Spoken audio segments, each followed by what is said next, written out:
आजकाल मला हा इतका पळवतोय ना की काय सांगू. 1 मिनिट जरी याच्याकडे लक्ष दिलं नाही की पूर्ण दाराच्या बाहेरच जाऊन बसत आहे.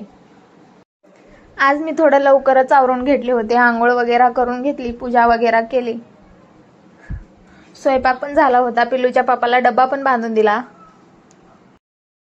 आणि लेकरं पण लवकर उठल्यामुळे त्यांना पण आंघोळ घातले. आणि इथे आमचा नटापटा चालू आहे कारण आम्हाला जायचं आहे दुकानला दूध आणायला. आणि दुकानला जायचं म्हटलं की लवकर लवकर रेडी व्हायचं असतं आम्हाला. आणि रोज तर विचारून घ्यायचं असलं की एवढं गुणानं बसतच नाही. रोज तर पिल्लूचे पप्पाच दूध आणून देतात, पण त्यांना थोडंसं उशीर झालं होतं म्हणून मी म्हटले की जावा, आम्ही घेऊन येतो म्हणून.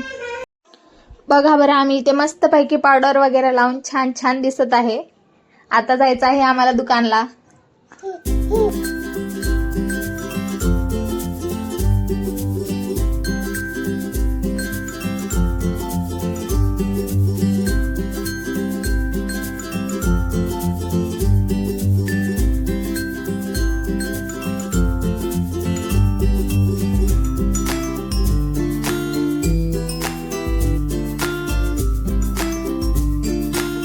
त्याला दूध गरम करून द्यायपर्यंत बघा हा पूर्ण दाराच्या बाहेर जाऊन बसला आहे. आता दुसरी तिसरी वेळेस आहे मी बाहेरून मध्ये आणून बसवलं आहे ह्याला. कितीही खेळणे दिले तर काय माहिती याला बाहेरच जायचं असतं. नंतर मग डोर लॉक करून दिला.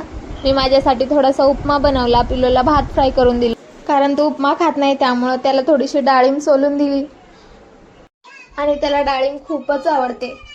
नंतर आम्ही नाश्ता करून घेतला. भेटूयात नेक्स्ट ब्लॉगमध्ये, तोपर्यंत बाय बाय.